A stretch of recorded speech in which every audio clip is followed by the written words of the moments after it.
In the magic realm, everyone uses magic at their fancy, making it a natural part of everyday life. It is believed that magic is a gift bestowed by God. With such a high emphasis placed on its mastery, magic determines one's social status in the world. In a deep forest where dragons flying about is ordinary, the animals tremble in fear with their mouths wide open as they watch Mash bench press a ridiculous amount of weight like it's nothing. His existence defies the natural order. The guy racks the weight and enjoys a cream puff and states that there is nothing like eating one after pumping iron. In a hut nearby, his father named Bernard Regro casually sits on his chair while using magic to pour himself a drink.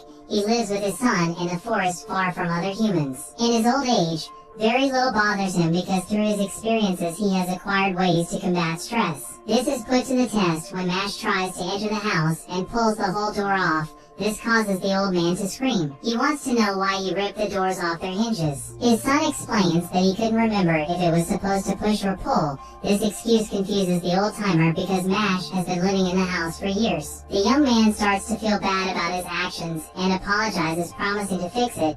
Bernard calms down a little when he sees the kid is remorseful, but he starts to panic again when Mash tries to fix the door as he turns to the side and continually bashes it against the door frame. He attempts to instruct him to turn it back, but he's unable to do it in time, resulting in Mash breaking the door further. At this point, he has given up, so he pours some tea for both of them to take.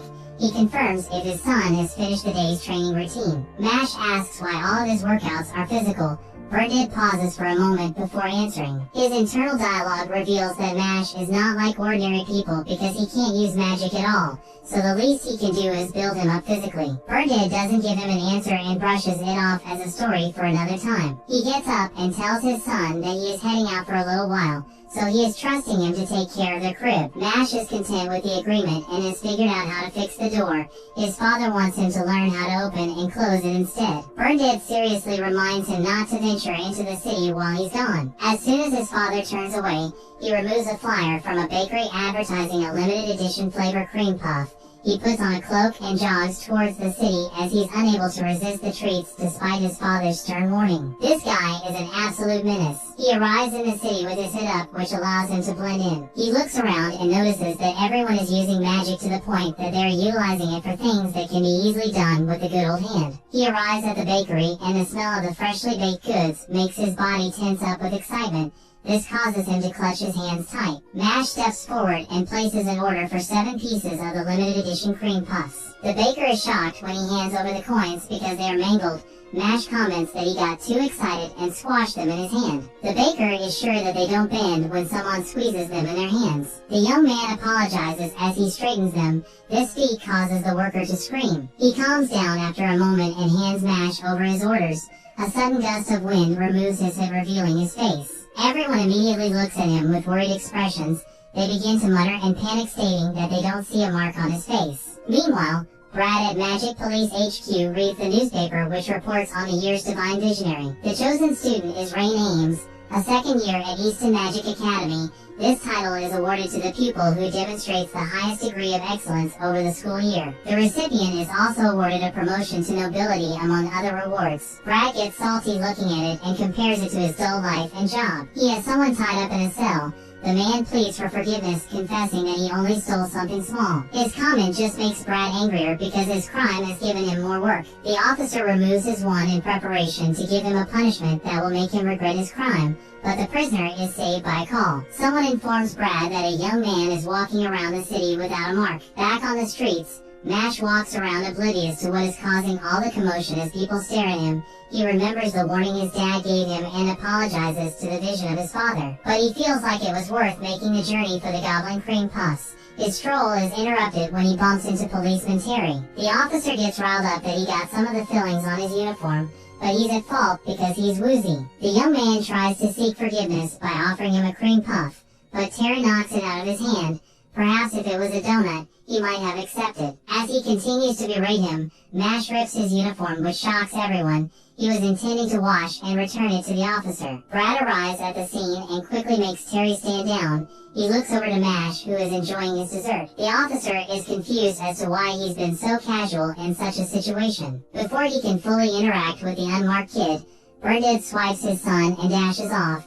Brad sees this as an opportunity to get a promotion, so he sends a magic bird to follow the two. As soon as the father and son get home, Birdhead scolds Mash for going into the city despite being warned so many times. The old-timer quickly realizes that his son is regretful about his actions. This quells his anger, but he punishes him by having him repeat that morning's training routine. Mash accepts his dad's judgment, but before he heads to work out, he gives him the cream puffs he bought for him. Birdhead rushes to the door to open it for Mash after remembering what happened earlier on. He really can't stay mad because he knows that Mash is a good kid at heart. Birdhead knows that he's at the age where he wants to go out and explore, but they have been living in isolation to make sure that he's safe. Looking at the situation in town, the father is sure that the magic police have caught wind of Mash and his trait. As he plans his next move, Birdhead notices a magic bird perched on a branch looking into the house. Before he can process the information, one side of the home is breached by a unit led by Brad. He smugly greets the old man and asks about his son's location, all the while Mash heads into the woods and begins to manipulate the weights like they are fake. This time a little squirrel is horrified by what it is seeing. The situation gets more bizarre when he states that he can complete the workout in 5 minutes if he puts his mind to it. He heads back home to eat his favorite dessert. As he approaches, he even sings a song about the food he's about to consume. When he reaches the door, the same predicament strikes again as he wonders if it is a push or a pull. He pauses when he overhears the unit leader talking. At this point, Brad has burned it up and restrained him by the neck. The officer reveals that the reason why magic has flourished since the dawn of recorded history is that they have aggressively rid themselves of those who are not able to use magic. This is a necessary sacrifice to maintain this balance, so he wants to know where his son is. The old-timer remains tight-lipped, causing Brad to throw him around out of frustration. The officer reminds him that it is a serious offense to shelter and unmarked. As he sits there, Birdhead thinks about how his whole life he was labeled as a failure in everything he did. This label persisted till his adulthood, and it became unbearable, so one night he went to end it all. However, he paused when he heard baby Mash crying. He noticed that he was abandoned because he was unmarked. When he picked him up, he began to laugh, which touched him dearly, so he decided to raise him as they were both rejected by society. That moment was the first time in his life that he felt like someone needed him. Even though they are not related by blood, he will always be a father to Mash. Birdhead begins to shout, instructing his son to run, while Brad tries to shut him up. He orders his men to check into the area for him. He must be close enough to hear the warning. The old man continues to shout even though he's getting beaten. The officer has had enough and charges up a spell to finish off Birdhead. Mash comes in hot with a powerful punch through the door, knocking the first subordinate out instantly. Everyone looks at him in disbelief as the raw power he just displayed is not normal. He stands there, hands still smoking like a rifle after being shot. Terry marches over to intimidate him, but he rips his shirt again and begins to unleash a barrage of slaps that knock him out. Mash reveals to Birdhead that he didn't run because they are family. He then turns to Brad and declares that he's going to send them to hell. Brad finds this amusing. He doesn't see how Mash can take him down without magic. At this point, Terry has regained consciousness, and the consequences of the slaps are there for all to see. He reveals that the unit leader was on the Bureau of Magic Security Force. The mages in the area can't compare to him, let alone a magicless kid. Brad charges a spell, and his number one fan comments that it is a spell strong enough to drive away a dragon. The officer fires it, but Mash exhibits a flick of the wrist and swats it away like an unwanted booger. Brad can't believe what he is seeing and gets startled for a moment. He quickly regroups and fires a more powerful spell, even though Terry pleads for him not to release it. Brad is gobsmacked as Mash sends it back to the center same-day delivery. It jets past his head and explodes deeper into the forest. He continues to fire more attacks, but the magicless boy begins to deflect them, inspired by various sports, from volleyball to football, and even juggles some. Mash picks up his father's wand and asks permission to use it. The officer thinks that he's got magic and puts up a barrier, but to his surprise, Mash launches the wand, which shatters the barrier and leaves a little cut on Brad's cheek.